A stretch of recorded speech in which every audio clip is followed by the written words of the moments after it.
Welcome to the Good Leadership Podcast, where we discuss research-backed strategies and techniques with recognized thought leaders that will deliver results that matter and create lasting change for leaders at all levels.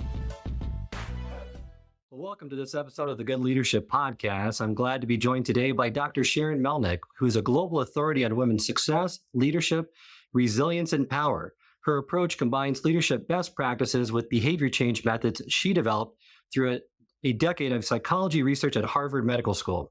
She has trained and coached over 40,000 people at Fortune 500 companies, to startups, to equity-owned companies, and is a best-selling author with her latest book, In Your Power, React Less, Regain Control, and Raise Others.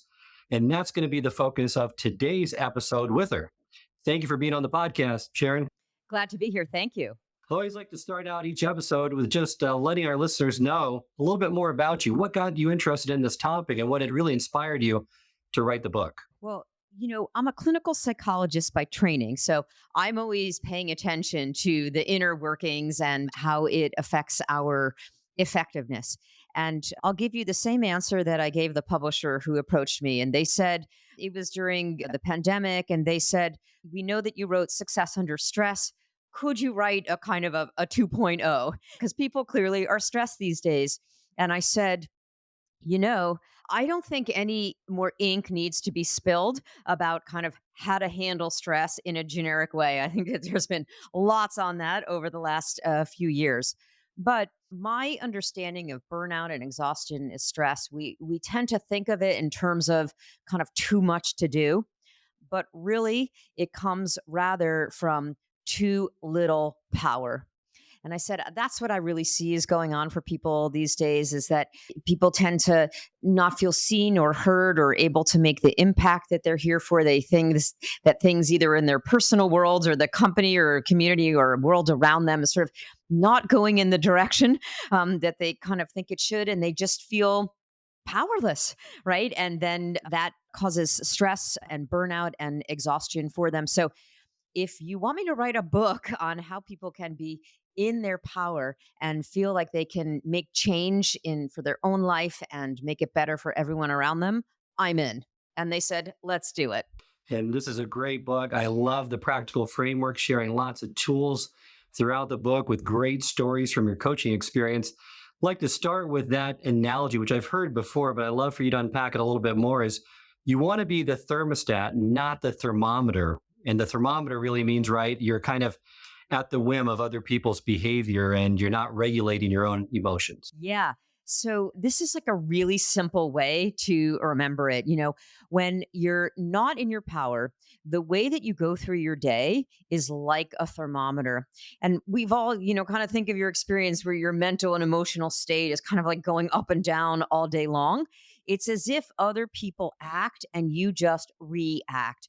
You feel more like the casualty than the creator of your experience. And what you want to be in your power is to be instead the thermostat. And when you're the thermostat, you set the temperature, you set the tone. You decide who you are and how you feel about yourself and your yes and your no. And importantly, your vision for how the situation can be better and more effective. You're able to bring everyone else along with your vision, and you get the outcome that you want, and you make it better for everyone. So you want to be the thermostat.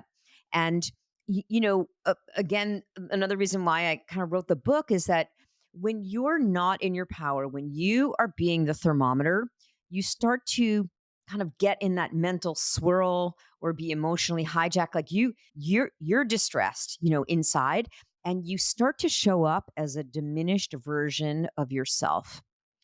And as a leader, the way that you try to make the situation better often makes it worse, or at least just perpetuates it as it is. Because usually you're kind of like, well, I said something, well, I tried, and then it didn't work, and everyone is more hopeless and entrenched. But the moment that you step into your power, you shift the power dynamic. And you can be the thermostat. You can be a change agent. You can be the one who kind of leads everyone into a better way. And that's what you want.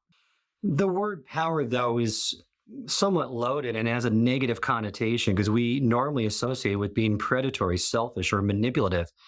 And with people abusing their power, how is your definition of it different? Yes, it's so true. The common way that you're saying we think about it.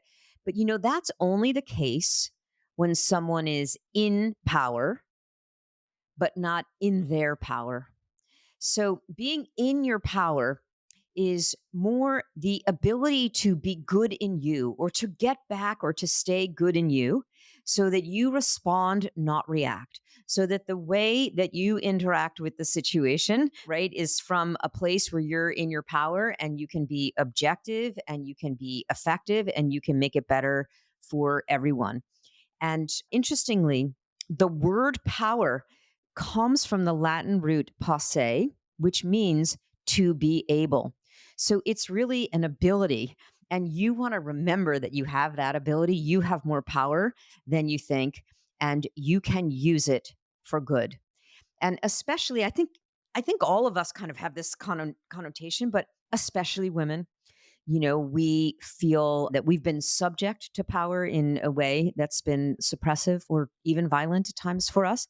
And so I'm really encouraging each of you to think about the power that you already have. You have power to make things better around you. And I want you to feel comfortable with it and use it for good. And we might get into ways of doing that. Well, we definitely will. And I love your definition of it that you want to redefine power so we embrace it as a force for good. And one of the, in that first part of your book that really surprised me is our mutual friend, Ron Carucci. He's an expert on executive success, wrote a book on rising to power, found that from his 10-year study, among those that assume leadership positions, the biggest abuse of power is not using it, right? Drum roll, please. What is the biggest abuse of power that he found? Is not using the power that you already have. And I don't we see this a lot? I mean, in companies, in our families, in our communities where we have more power than we think. And we go through our days kind of blaming or resentful or thinking that, again, being that thermometer and thinking that people are doing it to us or taking it personally and feeling that there is nothing that we can do, but actually you have more power than you think. Good to know. And as we become more conscious and in command of being in your power, you list three essential attributes that are critical to this: a sense of agency, a sense of sovereignty, and a sense of efficacy. Perhaps you could just touch upon each one a little bit more to give our listeners more insight. Yeah. So thank you for this. This is kind of further building out this definition that we've started to talk about in terms of this ability. So I think being in your power means kind of three things. So the first is that you have a sense of agency, that you have a sense of control. You can look in any situation and be able to immediately sort out what are the aspects of the situation that I can control. That's your 50%, what you bring to it, and distinguish that from the aspects of the situation that you can't control, the other 50%. And so important, just because any moment that you focus your attention on matters that you can't control, you leak your power. You are not able to kind of use all that know how and life force that you have. So it's just feeling like you have options, feeling like there's actually something that you can do. And I've probably heard it all, Charles, and there's yet to be a situation that I haven't been able to coach someone to say, like, absolutely, here's what you can control. Here are five things, that you could do in this situation. But because we're literally hardwired in our brains from evolutionary times to focus on what we can't control, because that was like monitoring the sense of threat, that was like human. So having a sense of agency, focusing on what you can control. The next is a sense of sovereignty. And sovereignty is really about like you own you, you know? And it's like you decide what you believe about yourself. You articulate who you want to show up as a leader, who you need to show up as in order to lead others and forge the outcomes that you're here for. You decide your yes and you decide your no. Because most leaders, and actually a lot of leadership kind of mistakes or things that lead to ineffectiveness in organizations, are as leaders who are making decisions or acting kind of for the wrong reasons.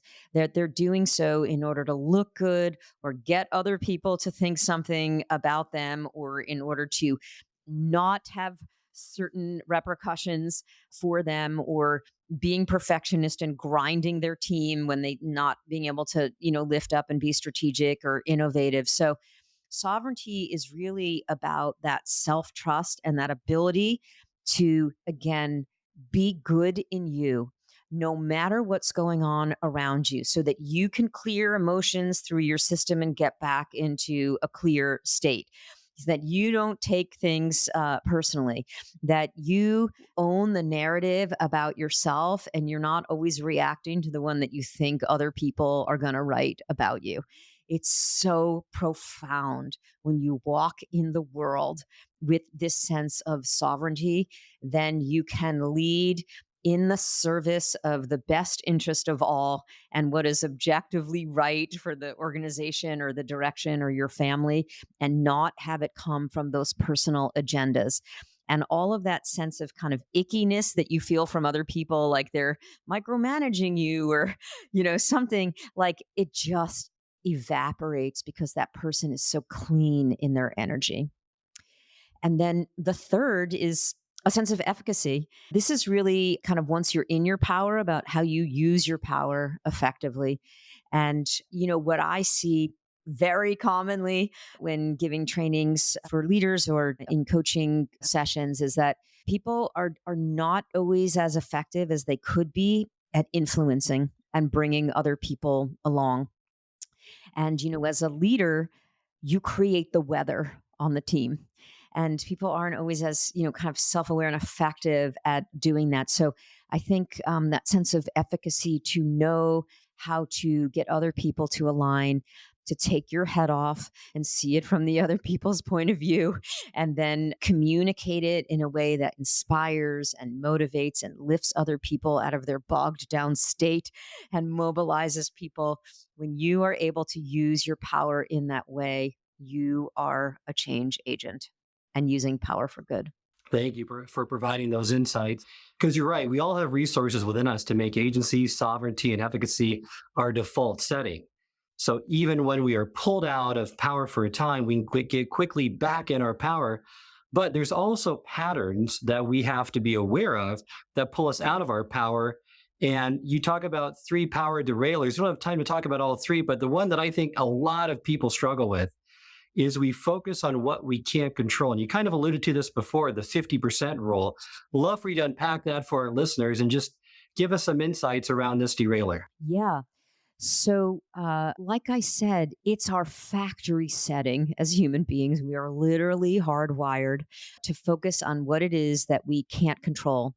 And also, along with that, all information is filtered through the emotional centers of our brain. And the primary question of that emotional center is, and what does this mean about me and mine? And what's going to happen to me? So we're so set up, Charles, to take things personally and to focus on what we can't control. Like, so that's our default setting. But with awareness and with the tools that are in the In Your Power book, you can focus on what you can control. So I want to give all of you listening an exercise. Think of a challenging situation that's kind of stressing you out, maybe pulling you out of your power. And I want you to sort out what are the aspects of the situation that you can control. I call this your 50%, and distinguish that from the aspects of the situation you can't control, the other 50%. And again, I know what you're thinking, like, yeah, Dr. Melnick, but you don't understand my situation. It's like I could barely control 5%. It's all this other person and this decision maker and these, macro factors. And like, yes, I totally get it. These are happening, but your 50% is what you bring to the situation. And any moment that you focus your attention on matters that you can't control, just leaking all that energy, and you just want to require yourself, you want to make it a practice to focus on what you can control. And there are so many things that you can control that I didn't want to overwhelm you. I know you're already up to here. So I've boiled it down to one simple thing to remember, the 50% rule, which is be impeccable for your 50%. Take 100% responsibility for what goes on in that domain and put your time and energy and attention into what you can control and getting better at it. And one note that I just want to say to the perfectionists and the control freaks in the crowd, like, I got you. It takes one to know one. I get you. What I'm saying is not to do that because that's trying to control 100% of the situation, the whole situation. I'm saying be really effective in your 50%, and you will get so far toward the outcome that you want and preserve your well being in the meantime. And that is so important. If more people could do that, their overall level of anxiety and stress would be greatly diminished. And it's this virtuous cycle that you mentioned in the book of being in your power. You maximize what you can control. You decide who you want to be and don't personalize anything or get triggered. Easier said than done. And your approaches need to be very strategic and therefore effective to have that efficacy as well. So it builds upon itself just like the other side of it might as you go through these derailers. And I love what you said earlier too about, you want to be the thermostat and you want to be purposeful in creating the weather that's around you. We are all craving to be around leaders who are the thermostat, right? Who can create that calm, kind of confident, optimistic weather, who make us feel seen and that we want to be a part of what it is that they are doing. So be the thermostat and you will just be a magnet for the people and opportunities you want. Let's move into some of the portals, which you call this is your way to get to do something. And each portal identifies a certain aspect of becoming more in your power. And that first one is around precision, gaining clarity about the outcome you want in any situation, even if you feel out of your power, is the first step of really becoming more in your power. And you mentioned there's three questions you should ask yourself when you find yourself out of your power and you want to get back into your power, correct? Yes. So thank you for describing the In Your Power book. It's based on the idea of 12 power portals. So these are kind of 12 different ways that you could look at any situation and have a whole new way of understanding it and a whole set of strategies that you could do. So, in the portal of precision, the idea is that when you're in a situation, and again, you feel like the thermometer, you feel like other people are acting and you're like, but I don't feel heard, but this is not going the way that I want this or think we should be going. And the moment that you focus on being who you want to be in the situation, already by definition, you are starting to participate in that interaction on your own terms. So, this is something that you can do kind of immediately in any situation is to ask three questions. The first is, what is the outcome that I want in this situation?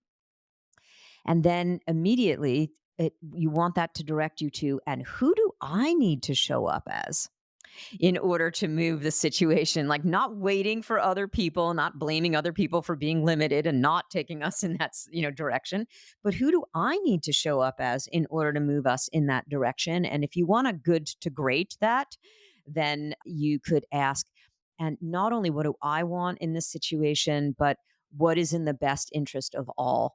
And there you are being a leader when you have a solution that's going to kind of be win win and benefit everyone. That's the easiest start to get buy in from other people and to be able to kind of sell this to them in terms of what's in it for them. And you show up as creating that weather of can do and calmness and confidence and everyone's going to gain confidence in you as a leader. That's great. And it really is building up to this tool, which I love, called Horizon Point. And this is your visual focal point and anchor that declares who you want to show up as. So it's setting that intention in that, being very deliberate with it in that situation. So you keep your power and you become more of the person you want to be. Could you give a little more insight into that process? Because I love the way it's structured, and this tool is really profound if people take it seriously and start using it. Yes, it is. So the idea of the horizon point is that it's like a visual cue. It's a focal point, and it's just the name that I give because you can see it's kind of like a focal point. So it's the name that I give to who you want to show up as in the situation, because that you can control, right?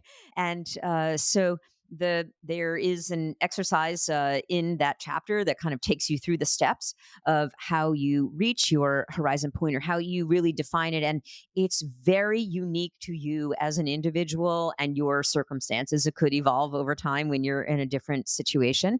And then I show you how to kind of embody it. And what can be helpful is to kind of give it a name or a moniker so that you don't have to remember like those 15 things that I wrote on a napkin while I was watching this podcast and reading the book. And, so it's just something that's very memorable and always top of mind. So let me give you a couple of examples of this. So one is that I'm coaching a woman executive who's very top of the house at one of our well known startups. And she started to feel like the thermometer because there were different factions within her executive team who wanted this and who wanted that, and she constantly felt like she was ping-ponging back between the two of them, and she was having a hard time bringing everyone together. And then her team would be getting kind of all of the relentless stream, and she was starting to get feedback that she wasn't being enough of a filter. So you could hear she was feeling like the thermometer and not and out of her power. So we went through the process of defining her horizon point, and for her, the name she gave it was courageous leader. Courageous leader. So that was very impactful for her. Like that word courageous, like really resonated for her. And she was like, I have to do this. I'm actually going to have to say no to a very famous founder. I'm going to have to, say things that are kind of not easy to hear or some tough love to members of my, executive team and to my own team. But in doing so, as she started to show up as that courageous leader, people started to really, really increase their trust in her. Like, wow, she really has a strategy. Wow, like we can really kind of count on her. Wow, she really tells us how it is, and when it's a yes, it's a yes. But when it needs to be a no, it's a no. And she kind of brought everyone together and really like turned the ship around and built a lot of confidence where she was starting to lose it. She used to make it about her and take it personally that she felt overwhelmed and be the thermometer. But now she's like, I am the conduit of change. And so you could see that elevated her, that made her not take it personally, that like kept her being that leader that everyone would follow. And it's a vote for the person you want to be. What you want to establish this as your identity. So put details right around it. What would this person walk like, dress like? How do you talk with colleagues and friends if you personify this image of this person, which can be quite powerful if you fully embrace it. And before you know it, if it's done frequently enough for a long enough period of time, it could be part of your identity, and it's no longer then kind of faking it. It's just who you are. Absolutely.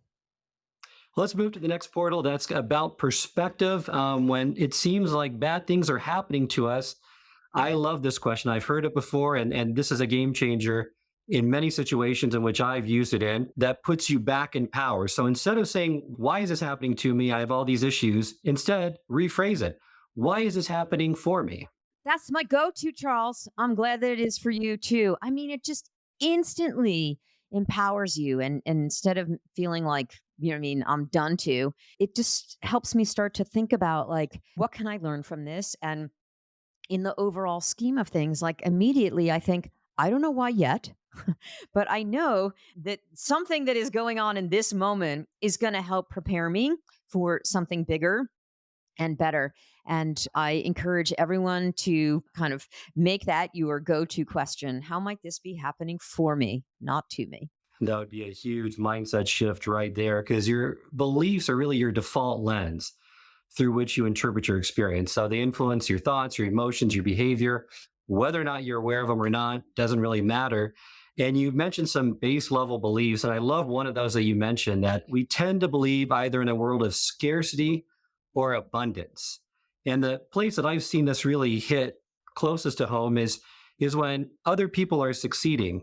And I have friends, I have family members, and they kind of feel like, well, I don't want them to succeed because they look at it as a finite pie that if they get a bigger slice, then for whatever reason, they're going to get a smaller slice. So having that scarcity mindset really doesn't serve anyone well. And you really recommend that abundance mindset instead. I think that's so relevant these days, especially when we're talking about issues related to inclusion and belonging. And that we really want to think about it is like when we work together effectively, we can grow the pie. The statistics show actually that when you have women leaders in management, or kind of when you reach a threshold of women leaders in management, that they do grow the pie.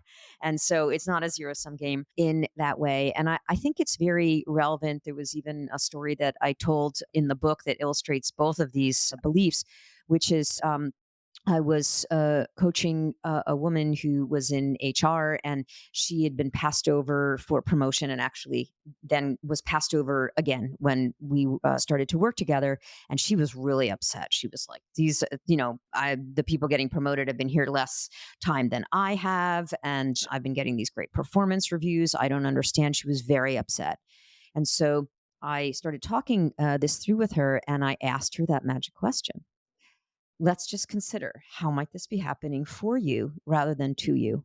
And it just immediately shifted for her. And she said, you know something? The truth is that I don't even want this role. It was like an incremental kind of half step up. And she said, really, I want to be doing the work of a VP or a kind of a chief people officer or a diversity officer. And it really helped her to set her intentions. And she started kind of asking for and getting and really shining, doing that work of kind of dashboards across the organization, started to really be noticed. And now she's operating at that level. And it was all because she asked that question, and she wasn't in the scarcity of, this is the only role that I could get. It's the only next step. And I'm concerned that I won't get another role at another company or another place, in the organization, or there's no other leaders that I could work for. She really broadened her perspective, and she really tapped into kind of her talents and what was possible for her. And then she made it happen. Now that's being in your power. Absolutely. Let's move to the next portal, and that's around physiology. And that's somewhat unique in your book. As you said, the rest of the portals in the book really guide you to prevent, improve, and transform the stressors that put you out of your power. While this portal, you'll learn to manage your emotional reactions, which is so important. I love the quote. I've never seen this quote before, but I love it, that we'd all be better served by the following line from my favorite visionary and feminist icon, AKA Mama Gina. We want to play all 88 keys of our emotional piano. Yes. Now, most of us, if we really like put our attention on it, most of us are only playing a few keys of our 88 keys of our emotional piano, right? And especially like in the workplace, I mean, let's just call it a spade. I mean, the emotion is kind of sucked out of the workplace, right? Everyone kind of can talk in a monotone, and everyone just kind of like very, kind of polite. And I'm not saying that you shouldn't be polite. I mean, of course, you want to be respectful, but it's like in our culture, it's like the only place you can really show emotion is at a sports game, and that's when, you can show positive emotion. But we're wired to have Brene Brown wrote that book, the Atlas of the Heart, and all of our emotions. And so many people go through the day, and we feel like we have to stuff it down, and then we're bogged down. And I think a lot of people feel kind of frustration in these times. They feel grief. We've been through, tragedies, and we feel like we don't have a place to put these emotions or how to feel them. And especially for women, anger is not sanctioned. And there's a lot of kind of, social penalty and blowback for women. There's stereotypes. And so we're really discouraged. And so we just stuff it down, and then we can get diseases, or we can it takes a lot of energy to not feel an emotion. You're like an encaged tiger, right? So it's very exhausting, and it's a fast way to burn ourselves out. And we don't really have information that comes from being in touch with what our emotions are. So you really want to develop a repertoire of kind of, knowing what your emotions are, being able to deal with them, and then being able to act on them in a way that is constructive, and being the thermostat. One of the ways that I would really encourage, that's not commonly kind of talked about, is to really move emotion through your system. So I want all of you to have some sort of a repertoire in which you do that, whether it's vigorous exercise or chopping down trees or Zumba class or boxing or smashing pillows, or one of my favorites is dance breaks. And do this with your friends, do this with your girlfriends. You can bring your children or your husband into this, but really like put on a song and really dance it out and move it through you. And I maintain playlists for dance breaks with each of the different emotions. So there's one that I have for you for like anger and to get it out, and one for like grief and disappointment. And the rule is that whatever song you do to dance break it, you always want to end with, even if it's 30 seconds or a minute of a dance break that kind of lights you up or turns you up. And I have playlists for those kind of fun and uplifting songs. So at inyourpowerbook.com, that's where you can pick up the book for yourself, but also definitely access. I have a number of resources about like how to find your horizon point, and but for sure pick up these playlists and you can get you started, and then you can customize it for yourself. I know it sounds a little bit like out of the ordinary of what we do, but I promise you, when you do 2 minutes of a dance break, you will feel like you've shaken it off, to quote Taylor Swift, and you will literally reconnect your emotional centers with your rational thinking centers. You'll remember who you are as a leader, and it also moves it through so you can fill it back up with joy. Well, and the research suggests too, right? The lifespan of any emotion is about 90 seconds. And you reference Joanne Rosenberg, which I love what she states about it, is stay mindfully present for that short duration and breathe through it and surf the wave of emotion, allowing yourself to stay present to your emotions so you can learn from it.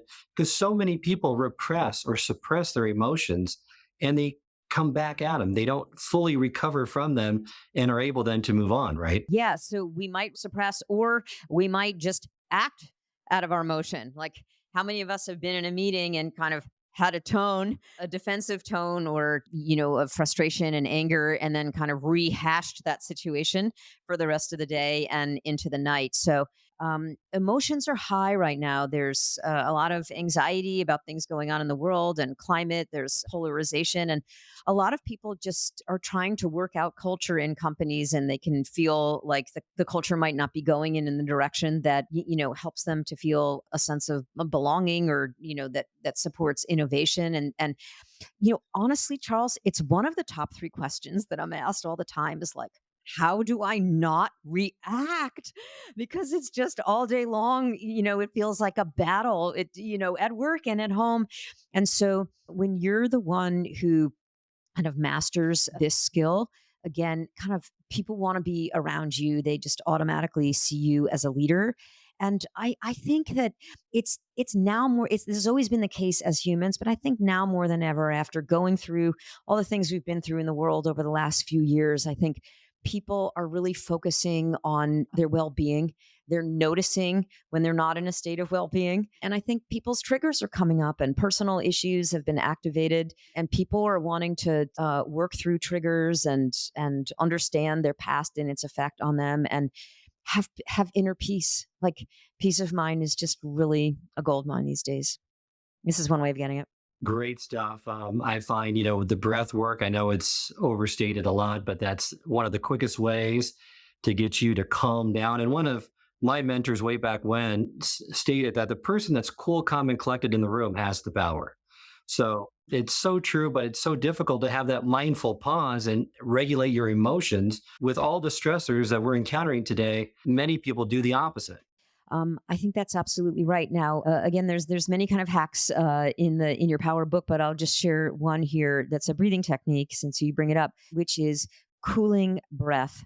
So, cooling breath is the perfect thing to do when you are tempted to react, and you want to stay cool, calm, and collected. And that's why it's called cooling breath. It literally will kind of calm down your physiology, which would otherwise be getting kind of heated. And we even use these metaphors like hot under the collar, you know?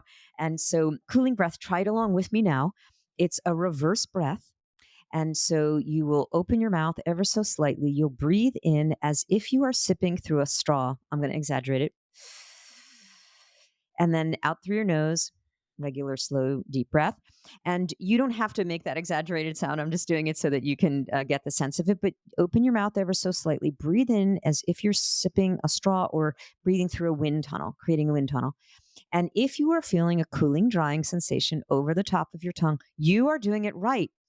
And one of the reasons that this works is that when you breathe in through your mouth, it doesn't go through the crosshairs of your nose, which kind of warm the air.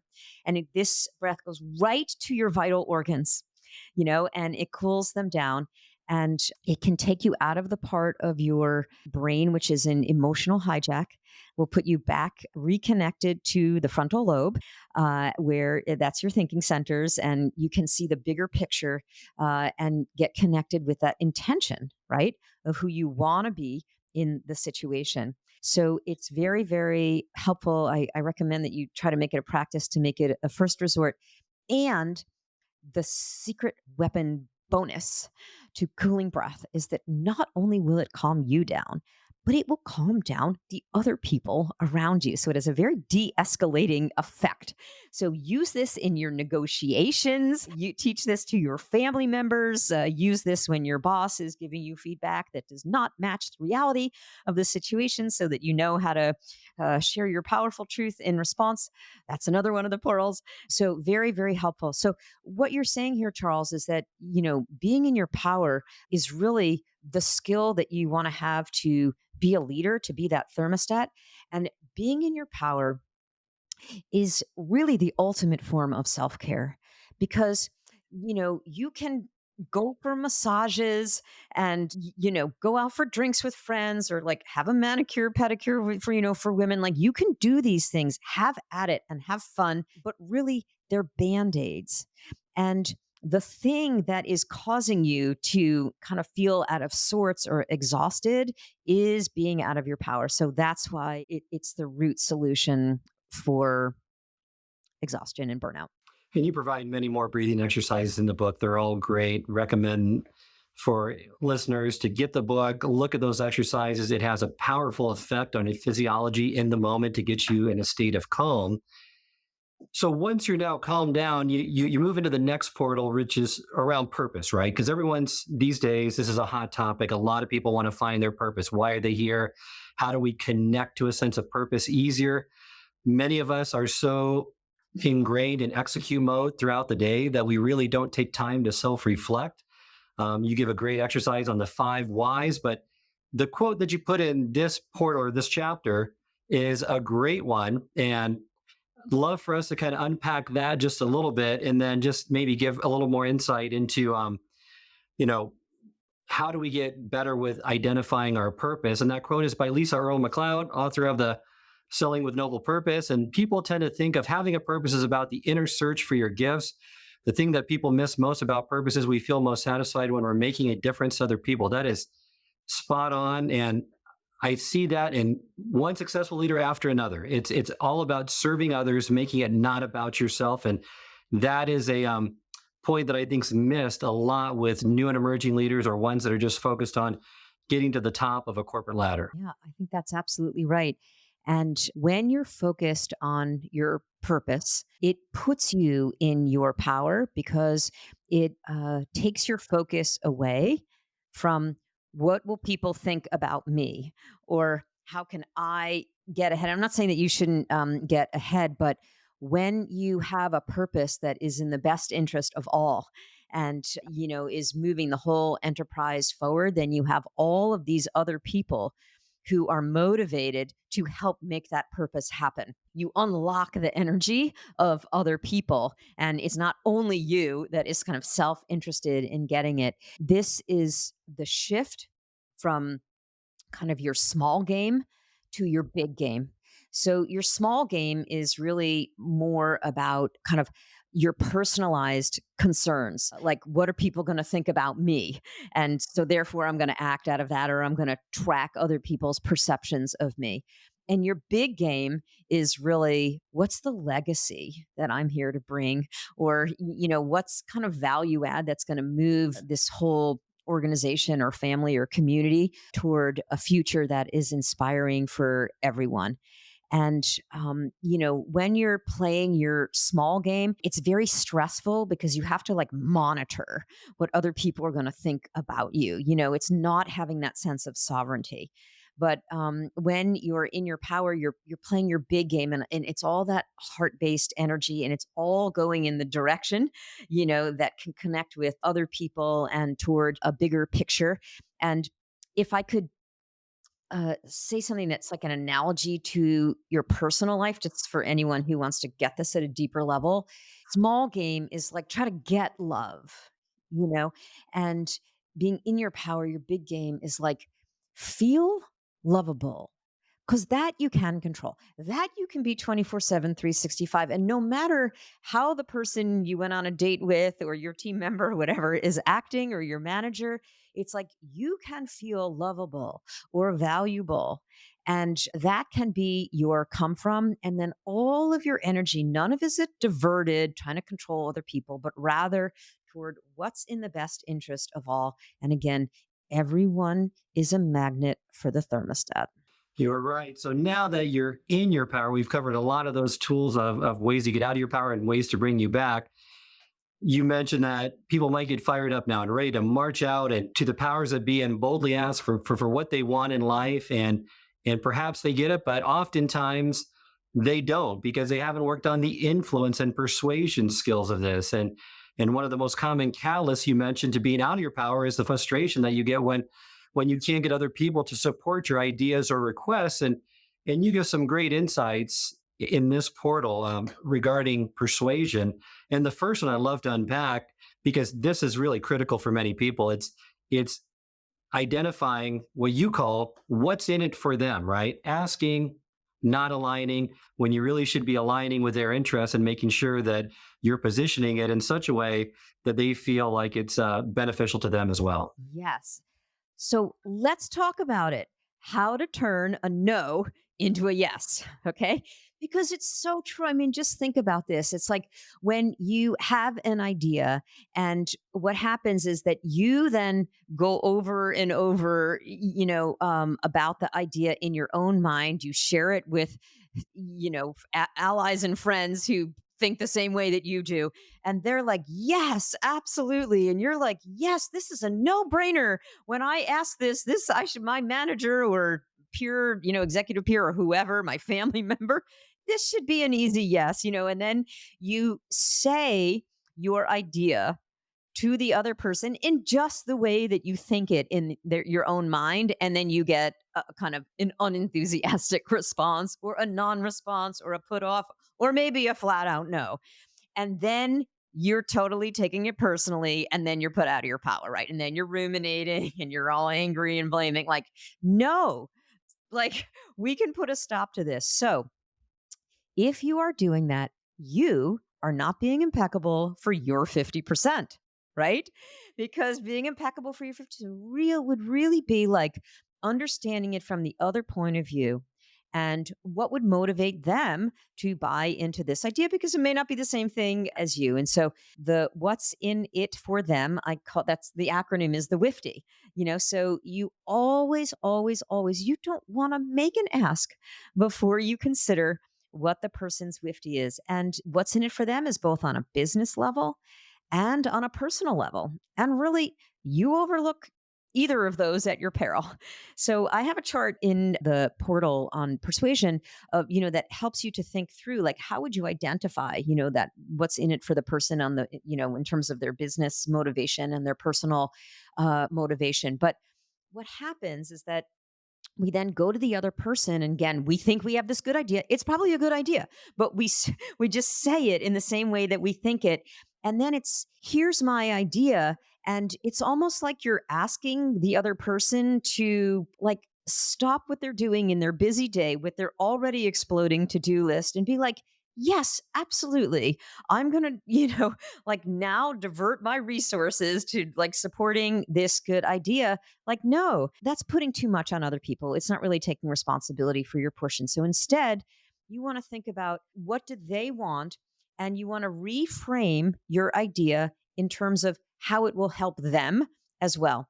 Some of you might be thinking like, okay, I'm going to do this. I'm going to read the book and get the verbiage about, how I do this. But you might even be thinking like, yeah, but no, I mean, the person who I am, am trying to shift from asking to aligning, they are all about themselves. They don't care about me. Maybe they're narcissistic. And I just want to tell you where the person has a motivation, you can leverage it. So even like I coached a woman a few years ago who was in a sales role at a big company, and she came to me and she said, for 6 years I've been asking the head of sales for certain kind of assignments and certain resources, and I've just been getting a no. And he gives the plum assignments to the young man and all of that, and and she said, I think I have to leave. My numbers are falling. And I said, okay, well, let's just give it one more try. You know what I mean? And then if that doesn't work, if you want me to support you to find your next thing, that's all good. But let's talk about how to turn this no into a yes. And so she said, well, he only manages up. He's narcissistic. He's all about himself. And so we scripted it out, and she tied her asks to, and these weren't the exact words, but because we really scripted it, but how the things that she was asking would make him look good in front of his leadership. So 3 days later, I get an email from her. I got every single thing I asked for. You know what I mean? And like that, it was just effective. Now she was effective at it. And she brought in the biggest enterprise wide client of her career. She got promoted. She put an extra $100,000 in her pocket that year. And, the golden rule of influencing is do unto others how others want to be done unto. Reminds me of the platinum rule. You're right. And it's a great rule to follow. And it's a great mindset shift to have in order to make your communication with them more persuasive and influential. I think we have time for one more, and I'd love to get to just one more of these persuasion flaws. And because I see this a lot of people have issues with support, getting support around a change. And it all comes down to not having a clear vision, not articulating the problem before, and then the vision for the after. So if you can get that before and after exercise and really have this catchy phrasing that makes your message more relatable, helping others to grasp at a glance the nature of the change you're advocating, then it's easier for them to spread the word of the mission and get behind it. You want to be strategic, because being strategic helps you use your power for good. And you want to not come into it just sort of expecting that people are going to see it from your point of view. That's a fast way of putting yourself out of your power, right? So one thing that you can do is you can really have deep empathy for the experiences or points of view of people who you are trying to lead in change. And also remember that everybody is just overly full on their to do list, and there's a lot of complexity. These days, people are just overwhelmed. So it can be very powerful for you to come up with a framework, a kind of A versus B, or an old way versus the new way, that has like a really hooky phrase, that can then help it to go viral, right? Or help people to buy in. So one of the examples that I give in the book of a kind of an influencing campaign, right, was someone who worked in a large nonprofit, and she saw that the staff was really being put in traumatic situations and not given any time to kind of regroup or heal. They were burning out, and it was the same thing for the people that they were kind of serving. So she started to kind of talk in the organization like, this we need to like do things differently, and this isn't good. But she didn't really get any traction. So then we really kind of put it into this framework, like, let's just describe, like, what is the now, what is the before, and then like what is the after, and what is it, how can we make this hooky for people. And so she said, the way that we do things now, it's like we come in as it wasn't just the US, because it was a global kind of organization, but we come in, we think we know it all. And it's like we're the hero, but our policies are not actually really helping in the full way that they could, our staff and the people on the ground. And really, we want to come in with more of a mindset of, like, we want to understand their needs and actually give them what's going to be supportive for the environments that they are in, and not just kind of look at numbers of people served, but really their experiences. So for her, the more pithy framework was kind of the hero approach versus the humanitarian approach. And then she started to talk about, why each was kind of well intentioned, but how the humanitarian, approach really served more of the mission and how it was getting better outcomes in the pilots that she was doing. And people started to catch on and say, something, like that's a really good, like the way that you frame that. I can really get behind that. And she got buy-in and she was promoted. And there's more uptick of that within the organization. So she was able to lead change as opposed to, again, just feeling like she's a middle manager in a global organization, feeling powerless, feeling out of her power, feeling not heard, wondering whether this is really a place where she can bring her talents. But when she got in her power, she was able to use her power for good. A great example about Karina in your book. Book is filled with lots of great examples, plenty of practical tools and framework that gets you in your power. Before we end today's program, Sharon, just always like to have a call to action at the end. What would be the first thing you would recommend listeners doing to get more in their power based on what we talked about today, or maybe an insight in your book? Yeah, absolutely. Well, just really simple is to keep in mind the idea of, are you being the thermometer or are you being the thermostat in this situation? Or what can you do to shift from being the thermometer to being the thermostat? And start by really articulating that intention of who do you want to be as a leader? And again, the moment that you start showing up in that way, you are in your power and in the interaction on your own terms. And a leader in their power raises everyone around them. Very well said. Remind our listeners how they can get in contact with you and learn more about your work. It would be great for you to head on over to www.inyourpowerbook.com. inyourpowerbook.com.